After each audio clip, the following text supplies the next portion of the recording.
Hi, all my dear class 10 students. This is Rupa Guha signing in with chapter 1, real numbers. And we are doing the concept of real numbers. This chapter contributes 5 to 6 marks in your final board examinations. So let's get started with the first concept, that is the fundamental theorem of arithmetic.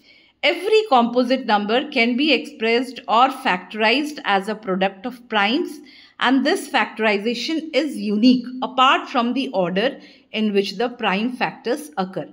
So, जब composite numbers को हम factorize करेंगे, जो product of prime numbers आएंगे, that will be unique. Let me take an example. If I factorize 12, I'll get 2 into 3 into 2, right? Some students may write 2 into 3, some may write 3 into 2 into 2. So the order may vary, but ultimately what I am getting, 12 के कितने factors आ रहे हैं? 2 2 और 1 3 आ रहा है. अब यदि मैंने एक 2 को हटा दिया, so 12 रहेगा क्या? 3 into 2 will not be 12, it will be 6, right? So क्या हो गया? ये यूनिक हो गया. 2 into 3 6 आ रहा है, but 2 into 3 12 आ रहा है. So that way I understood the fundamental theorem of arithmetic. So let's get started with one example so that we nail this concept. Express 6580 as a product of its prime factors. So क्या करेंगे? इसको prime factorize करेंगे और हम ये देखेंगे कि ये prime factorization करके ये यूनिक नंबर आ रहा है. 6580 को prime factorization करने के बाद जो numbers आ रहे हैं, this will, if I multiply them, it will get to 6580. So let's get started. 6580 को, it's an even number, so it will be definitely be divisible by 2. 2 into 3290 आ रहा है. 3290 को फैक्टराइज करेंगे 2 into 1645. 5 है एंड में, तो 5 into 329. 329 को factorise कर रहे हैं तो 7 into 47 आ रहा है. So finally 6250 is 2 into 2 into 5 into 7 into 47. So we nailed this concept. So let's get started with the next one. HCF and LCM by prime factorization method. इससे बहुत इंपॉर्टेंट टॉपिक, इससे एक ना एक क्वेश्चन आता ही है. तो क्या करेंगे? पहले जो भी नंबर्स दे रखे हैं उनको हम प्राइम फैक्टराइज करेंगे. उसमें से जो भी कॉमन आ रहा है वो हमारा HCF हो जाएगा. और LCM लिखते वक्त क्या करेंगे? HCF जो आया वो लिख दिया. उसके बाद जो बचे हुए नंबर्स थे, जो कॉमन लिया उसके अलावा जो बचे हुए नंबर्स थे वो सारे लिख लिए, and that we are going to get the LCM. So let's see an example. Find the HCF and LCM of 26, 65 and 117 using prime factorization. This is a 3-marker question from 2023. So इसमें क्या करेंगे? 26, 65 and 117 तीनों को prime factorise करेंगे. तीनों दिख रहा है 13 के मल्टीपल्स है. So let's get started with this solution. 26 is 2 into 13. 65 is 5 into 13. 117 is 9 into 17. So लेकिन मुझे प्राइम फैक्टराइज करना है, सो 3 into 3 into 13 हो जाएगा. तो HCF क्या आ गया? 13 आ गया. Okay, now let's see the LCM. LCM क्या बताया था? 13 तो लिख ही देंगे, बाकी जो नंबर्स बचते हैं 13 के अलावा वो सारे भी हम लिख देंगे. सो 13 into 2 into 5 into 3 into 3. सो इसको करने का एक ट्रिक बताओ. 3 into 3 into 13 हमें पता है 117 आ रहा है, और 2 into 5 करे तो 10 आता है. So without lifting your separate calculation करने की ज़रूरत नहीं है.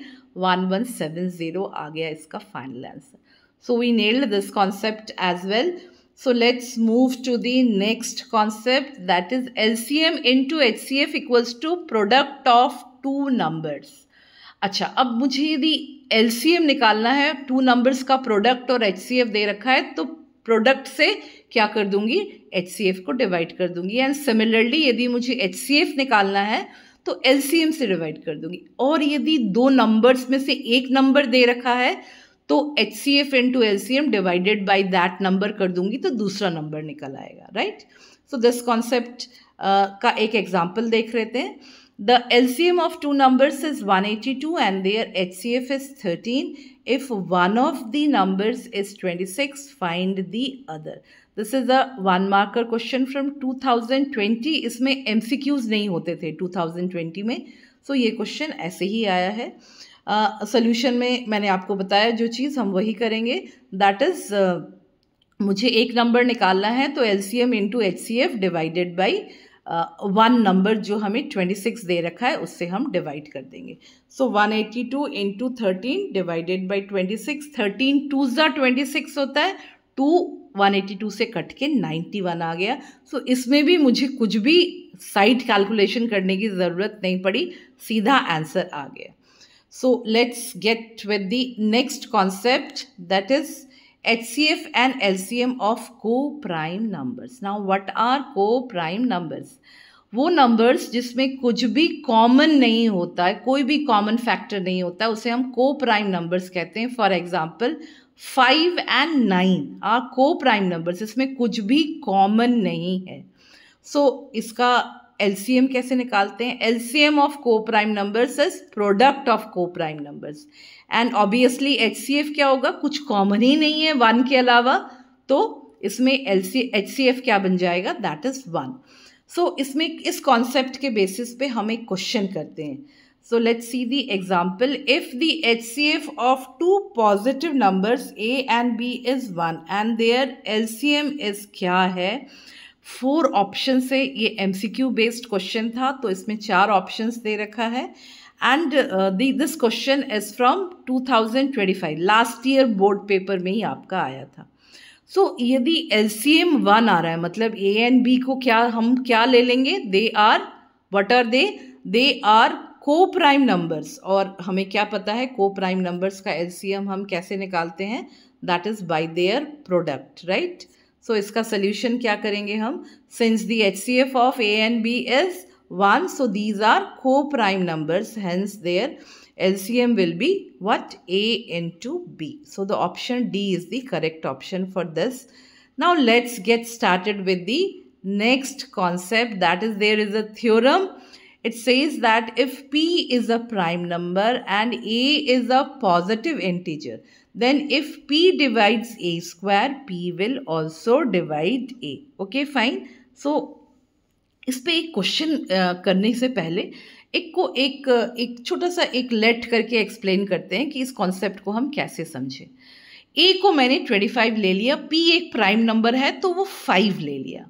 अब A स्क्वायर किया तो 625 आया. 625 से 5 डिविजिबल, मतलब 625 को डिवाइड कर रहा है 5, तो 25 को भी डिवाइड कर रहा है. So this concept I have just explained with an example so that you understand this concept well, right? तो ये कॉन्सेप्ट हमने समझ लिया. अब इसका इम्प्लीमेंटेशन देखते हैं कि इसको हम कहाँ पे इम्प्लीमेंट कर रहे हैं. So let me take an example. Proof करना है √3 is an irrational number. This was 2025 last year board paper का 3 मार्कर क्वेश्चन है. And students, this type of question are very important. You will get to see that एक ना एक ऐसा question आता ही आता है. सो इसका सोल्यूशन देखते हैं. और अच्छा, this question is something in which how you write, how you present this question is very important. So make sure that you are presenting this question in a very proper way. So solution कर लिया. इस question को solve करने का जो technique होता है उसे हम कॉन्ट्रडिक्टरी मेथड बोलते हैं. Now what is contradictory method? Let me explain you with an example. Let me take some person, let me take let Elon Musk को लेते हैं. एलन मस्क कॉन्ट्रडिक्टरी मेथड से अपने आप को प्रूफ करना चाहता है कि वो एलन मस्क है. तो क्या करेगा? सबसे पहले कॉन्ट्रडिक्टरी मेथड मीन्स जो हमें प्रूफ करना है उसको हम नहीं लेंगे, उसका ऑपोजिट लेंगे. So let us assume that Elon Musk is not Elon Musk, he is some other person. Now he will produce on the way, he will produce some documents and all that, and then he will prove that driving licence में उसका नाम Elon Musk है, photo भी match कर रहा है. Then why this was कि let us assume, we have assumed that he was not Elon Musk. So what he will conclude? That the assumption was wrong and that is why he is now Elon Musk, right? So this is the contradictory method से हमने उसको proof किया. यही चीज़ हम करेंगे √3 को irrational में. तो जब मुझे √3 को इरेशनल करना है और कॉन्ट्रडिक्टरी मेथड करेंगे तो late us assume that √3 is rational number. अब किसी चीज़ को रैशनल किया तो उसे क्या बोल सकते हैं? A/B के टर्म्स में हमने उसको एक्सप्रेस कर दिया. और A/B को क्या ले लिया हमने? A और B दोनों को प्राइम है, मतलब इन दोनों में कोई भी कॉमन फैक्टर नहीं है. हमने इसको एज्यूम कर लिया. नाउ स्क्वायर कर दिया तो क्या बन गया 3 equals to A square by B square. तो क्या हो गया 3b square equals to A square. अब बी स्क्वायर क्या हो रहा है ए स्क्वायर बाई 3 से डिवाइड हो रहा है, that means A square is divisible by 3। अब उस थ्योरम का इम्प्लीमेंटेशन कि यदि A square is divisible by 3 so A will also be divisible by 3 as 3 is a prime number, right. So A को हमने क्या लिख दिया, एक 3 इंटू सी कर दिया क्योंकि 3 से डिविजिबल है, और सी को क्या ले लिया, कोई भी इंटीजर ले लिया। सो इसको हमने इक्वेशन, पीछे वाले एक को हमने 1 मान लिया था, इसको हमने 2 मान लिया।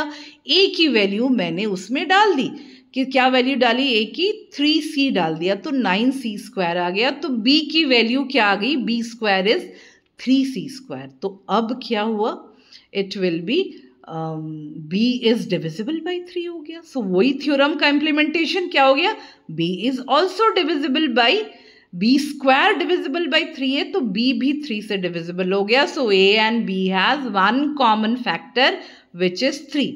So this contradicts the fact that a and b are co-prime.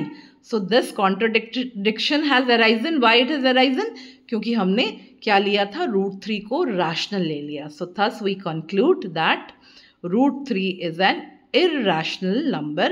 So इस तरह से हमने इस चीज़ को conclude कर दिया. So this was a very important question and you will get to see that ऐसे टाइप का एक क्वेश्चन आपके बोर्ड एग्जामिनेशन में आता ही आता है. So students, we have taken care of all the concepts of this chapter and I have taken one example of each concept so that you understand the concepts better. So students, if you like this video, so please share it and subscribe it, and if you want to have online and offline classes, so you can contact me on this number as well as you can WhatsApp me also. So thank you so much.